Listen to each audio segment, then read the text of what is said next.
Hello everyone. आज हम compare करेंगे तीन स्मॉल फाइनेंस बैंक को। Ujjivan small finance bank, इक्विटा small finance bank और उत्कर्ष स्मॉल फाइनेंस बैंक। उत्कर्ष और उज्जीवन के रिजल्ट अभी आए, इक्विटास के कुछ दिन पहले आ गए थे। तो देखिए, अगर तीनों के रिजल्ट से एक चीज बहुत ही साफ है कि डायरेक्शनली चीजें पॉजिटिव डायरेक्शन में जा रही है। माइक्रो फाइनेंस को लेके और ओवरऑल लेंडिंग को भी लेके देखिए, सबके जीएनपी एनएनपी रिड्यूस होते हुए दिख रहे हैं।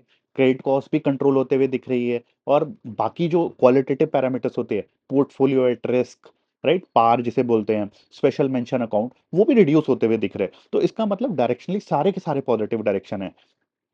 बट अगर मुझे इन तीनों में नंबर 3 चूज करना हो, तो श्योर श्योर नाम वो फिक्स है, वो है उत्कर्ष स्मॉल फाइनेंस बैंक। अब देखिए, उसका रीजन क्या है। डायरेक्शनली इनका भी सही हो रहा है।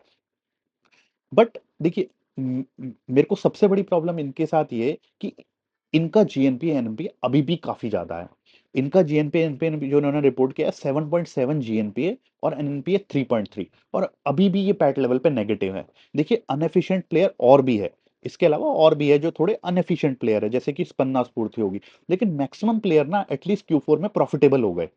लेकिन उत्कर्ष अभी भी लॉस मेकिंग है। और मुझे लगता है अभी भी इसे टाइम लगेगा पूरे तरीके से रिकवर होने में। आरओए, अगर मैं बात करूं, क्रेडिट कॉस्ट उनकी अभी भी 5.3 है।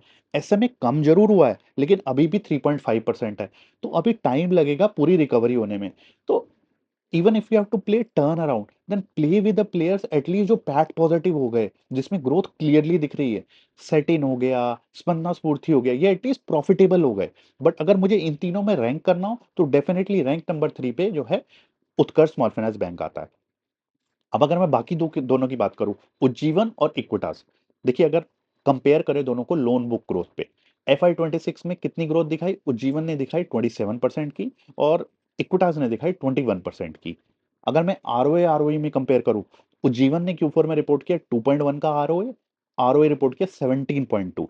वेयर एज इक्विटास ने क्या रिपोर्ट किया, इक्विटास ने रिपोर्ट किया 1.46 के लगभग का आरओए है और आरओई 14.10। तो आपको एएम ग्रोथ भी उज्जीवन में ज्यादा दिख रही है और आरओए भी ज्यादा दिखा Q4 में। अब ये तो बात होगी Q4 की। मे बी गाइडेंस में शायद इक्विटास ज्यादा हो। तो अगर मैं गाइडेंस की बात करूं, तो गाइडेंस में भी उज्जीवन का गाइडेंस बेटर है। उज्जीवन अभी भी कहता है 25% से लोन बुक ग्रोथ को बढ़ाएगा, इक्विटास जबकि 20% का गाइडेंस देता है। आरओए का गाइडेंस भी इक्विटास का जो है 1.3 का है, उज्जीवन का 1.6 का है।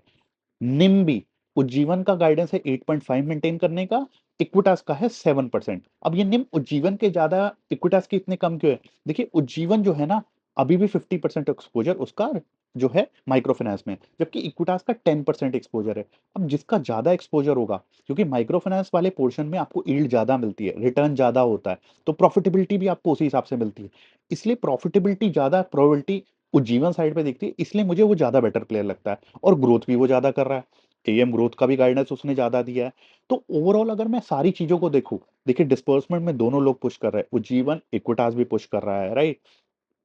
और लोन बुक की ग्रोथ एक की 20 है, एक की 25% है। लेकिन अगर आप ओवरऑल प्रॉफिटेबिलिटी को देखो, निम में एक उज्जीवन क्लियरली अहेड कर रहा है और आरओए की टारगेट भी उसके इक्विटास से बेहतर है। इस कारण से मुझे उज्जीवन नंबर 1 लगता है और इक्विटास नंबर 2 लगता है। Utkarsh number 3। Utkarsh I would say avoid case है। In fact I would not even give any ranking to it, because अभी भी उसे प्रॉब्लम है। अगर आपको प्ले करना ही है टर्न अराउंड में, भाई, बहुत ज्यादा आपको चुल हो रही है कि कुछ ना किसी में तो प्लेयर में तो प्ले करना है, better play with someone like स्पन्ना स्फूर्ति सेटिन रादर देन उत्कर्ष। क्योंकि अभी भी प्रॉब्लम में ना, अभी भी सबसे लीस्ट एफिशिएंट प्लेयर दिखता है मुझे इस कैटेगरी में, पूरी कैटेगरी में। अदरवाइज इतने सारे अच्छे प्लेयर है। अरमान है, राइट, उसका रिजल्ट नहीं है, उसकी भी वैल्यूएशन ठीक है, उसके साथ प्ले कर सकते हो। अब अगर मैं वैल्यूएशन की भी बात करूं ना, उत्कर्ष, उज्जीवन और इक्विटास की, तो डेफिनेटली आपको उज्जीवन थोड़ा हाई वैल्यूएशन में दिखेगा। उज्जीवन की वैल्यूएशन अभी 1.6 से 1.7 के बीच में है, इक्विटास की 1.3 है। तो वैल्यूएशन ज्यादा है उज्जीवन की, लेकिन वो वैल्यूएशन डिजर्व करता है क्योंकि ग्रोथ वेक्टर उसके स्ट्रांग है। इक्विटास से बेटर ग्रोथ वेक्टर्स है।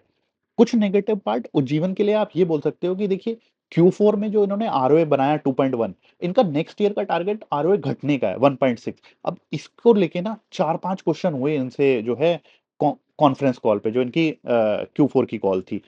अब उसमें बिकॉज ये ओपेक्स पे ज्यादा खर्चा कर रहे हैं, इस कारण से इनकी जो है आरओए के थोड़े रिड्यूस होने के चांसेस है। बट मुझे ऐसा लगता है ये पॉजिटिव सरप्राइज कर सकते हैं। आरओ में 1.6 बहुत ही कंजर्वेटिव इन्होंने लिया है। मुझे लगता है उससे थोड़ा-सा बेटर हो सकता है, बट अगर मैं 1.6 भी मानूँ, तो इक्विटास से बेटर आरओए जनरेट करेगा, आरओए भी ज़्यादा है और ईएम ग्रोथ भी ज़्यादा है। इसलिए अगर रैंकिंग करनी हो तो उज्जीवन नंबर 1, इक्विटास नंबर 2 और उत्कर्ष नंबर 3। ये केवल इन 3 प्लेयर की बात कर रहा हूँ। देखिए बाकी बहुत सारे और भी एफिशिएंट प्लेयर हैं जिनके अभी रिजल्ट आना बाकी है, बट इन 3 कंपैरिजन में डेफिनिटली उज्जीवन, इक्विटास, उत्कर्ष अवॉइड केस है। आप बताइए आपका क्या व्यू है इन तीनों कंपैरिजन को लेके? और अगर आपको ये वीडियो पसंद आया तो प्लीज लाइक शेयर और सब्सक्राइब कीजिए। और हाँ, एक चीज और, this video is only for the educational purpose, don't take it as a recommendation. Thank you.